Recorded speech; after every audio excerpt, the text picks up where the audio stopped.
¿qué se puede hacer, por lo menos en los próximos días, una vez que ya tome por lo menos estas funciones el ministro Lacunza, Diego?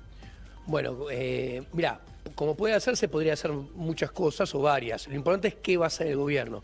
El gobierno fue concreto, hizo un anuncio que consistió, tanto cuando juntamos lo dicho por Sandleris con lo dicho por Lacunza, van a seguir haciendo exactamente lo mismo que venían haciendo, con el único agregado, que es la parte novedosa, es que sinceraron que están de acuerdo con reventar la cantidad de reservas que sea necesaria para mantener el tipo de cambio estable en torno a 58,62 de acá a las elecciones de octubre, lo cual probablemente implicará pérdida de reservas. De hecho, según la información que estaba manejando hasta hace media hora atrás, el Banco Central ya había vendido hoy aproximadamente 130 millones de dólares. O sea, claramente se vuelve a apostar a lo mismo. ¿Qué quiero decir?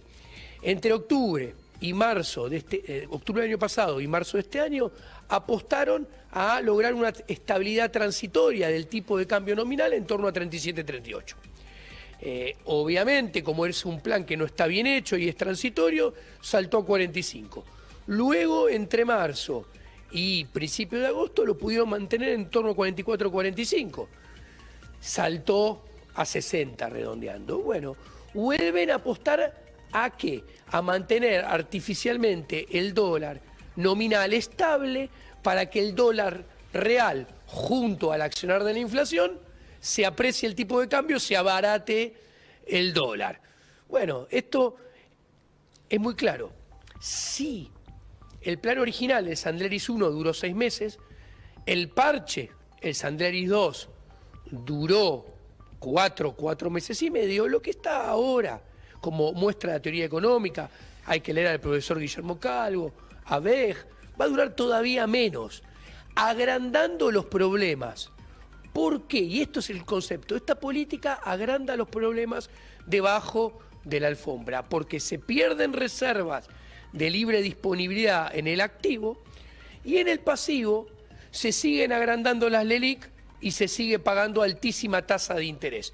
Con lo cual, el balance del Banco Central, que ya está quebrado, va a estar cada vez más quebrado. Y el balance de un Banco Central quebrado es una promesa cierta de más devaluación y más inflación a futuro. A nadie le tiene que sorprender que la inflación cierre en torno a 60% este año y que cuando miramos los últimos 2 años punta a punta, o sea, todo el 2018 más todo el 2019, la inflación va a estar rondando el 135-137%, sustancialmente superior que cuando mirabas 2018 y 2017, que ya era 85%.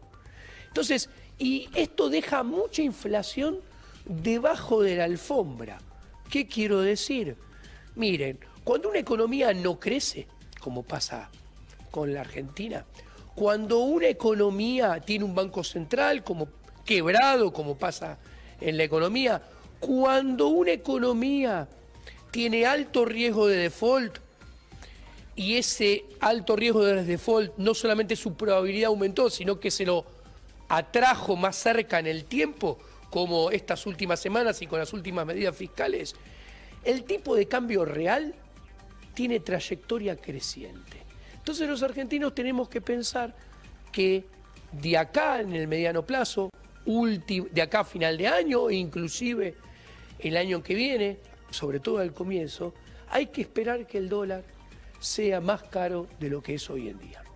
Vivi, te está escuchando Diego Giacomini. Ah, Diego, qué panorama. Encantada, Viviana, te saluda. ¿Cómo estás? ¿Qué tal, Qué Viviana? panorama negro, porque digo, te estaba escuchando atentamente y por lo que vos estás diciendo, lo que se está encargando de hacer el gobierno de Mauricio Macri es controlar, contener, digamos, mantener la olla a presión lo más que se pueda para tratar de llegar a fin de año de la mejor manera posible. Incluso desde el gobierno ya se está hablando, hoy se mencionó la palabra transición, ¿no? Que a algunos nos dejó como transición, ya pensando entonces en la posibilidad concreta, creo que es la primera vez que Macri habla de eso, de que venga un gobierno diferente al de ellos. Entonces digo, en el medio, siempre nosotros rehenes de una situación que nos excede y que no podemos controlar. Más inflación, más suba de precios, un dólar que vos decís lo mantienen controlado, pero no es el valor real. Bueno, vos estás dando, Viviana, en la tecla con tu pregunta. Yo creo que tu audiencia tiene que tener en claro que nos esperan unos meses muy difíciles. Claro. Mira, en 1989 Pugliese fue ministro de Economía 55 días, Jesús Rodríguez 44. ¿Qué quiere decir? Que estuvieron ejerciendo el Ministerio de Economía 99 días. A la CUNSA le quedan 108. El gobierno, voy a ponerlo en palabras coloquiales, creo que está apostando en estos últimos 108 días a zafar la situación, Claro, un parche. y poder llegar a las elecciones del 27 como algún papelito dejó de traslucir, esperando que el dólar no se desboque y entonces la inflación se acelere y se va a acelerar en forma importante, muy importante, pero que no se desbande. Entonces, tenemos que tener conciencia que nos esperan de acá a final de año una situación en la cual el nivel de actividad económica se va a resentir todavía bastante más de lo que está resentido hoy en día. Sí. El poder adquisitivo de los salarios va a caer más que lo que está hoy deteriorado, porque aparte tenés que tener conciencia que estas medidas que se tomaron, fiscales, que agrandan los problemas, o la probabilidad de default y lo traen en el tiempo, porque hacen tambalear el acuerdo con el FMI, Claro. son medidas que se van a licuar muy rápidamente. Y acá el punto, mirando más para adelante, porque yo te digo que estos meses que nos esperan se van a poner Durísimos. más complicados y además acrecientan los problemas a futuro, porque tratan de zafar la situación, manteniendo artificial y transitoriamente el dólar pseudo estable, a cambio de perder reservas y a cambio de agrandar los pasivos del Banco Central con más LELIQ y más tasa de interés. El problema es que el que viene detrás, que muy probablemente sea Alberto Fernández, porque si llega a repetir en las elecciones del 27 de octubre los números que tuvo en las PASO, ganaría en primera vuelta. Si vos te fijás, él sí tiene poder de tranquilizar a los mercados. ¿Cómo? Debería nombrar un equipo económico ortodoxo, Sí. con un plan económico ortodoxo. Y esto no lo va a hacer. ¿Por qué no lo va a hacer? Porque no le conviene. Porque cuanto peor sean los números macroeconómicos en los próximos 3 meses, más votos va a sacar y más distancia va a obtener. Pero aparte, porque del otro lado, no hay que olvidarse que Alberto Fernández tiene votos, pseudo poder, prestado de, en mayor medida, Cristina Fernández de Kirchner y en menor medida Axel Kicillof. Y esto es un dato muy relevante y a dónde está revelado que es así.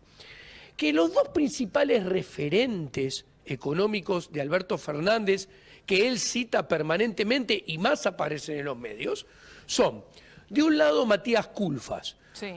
ex director del Banco Central, ex mano derecha de Marcó del Pont, ex padre del Cepo.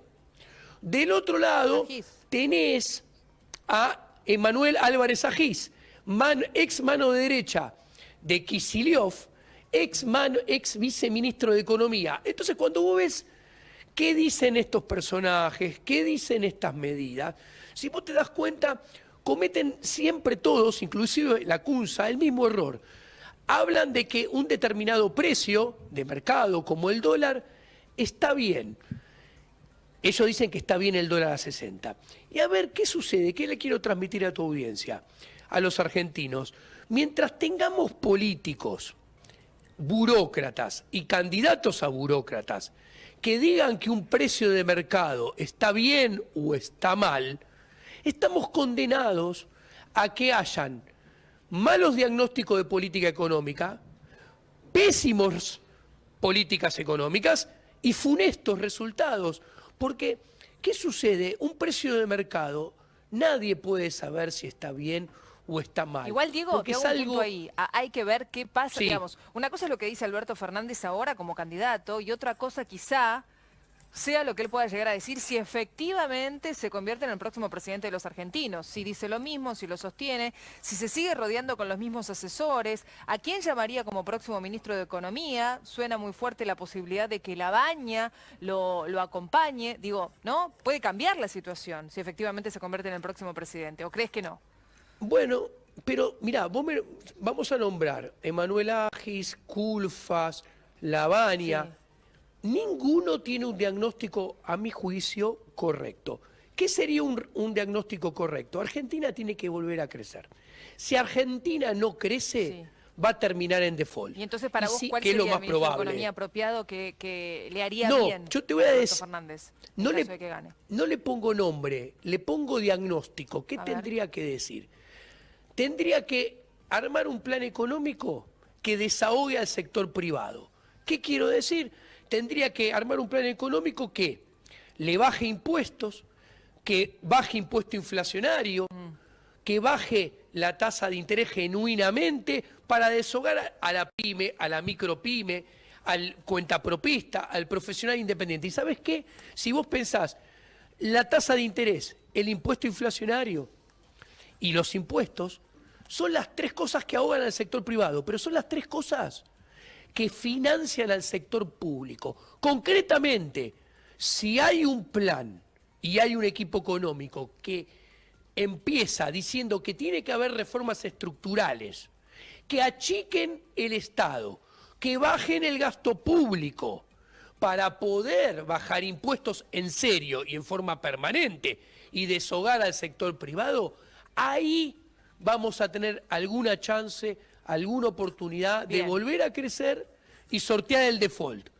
Si no hay ninguno que tenga ese diagnóstico, casi con certeza que vamos a caer en default e hiperinflación, salvo que aparezca Papá Noel, Fondo Monetario, y desembolse nuevamente una parva de dinero que yo juzgo que realmente hay baja probabilidad que vuelva a suceder. Clarísimo tu análisis, Diego. Gracias por este contacto. Gracias, Jerónimo, Un placer. también, ¿eh? Muchas Desde el lugar. gracias, Buenas tardes para ambos. Bien. Libéralo de la deuda, liberada, ahora lo ingresa.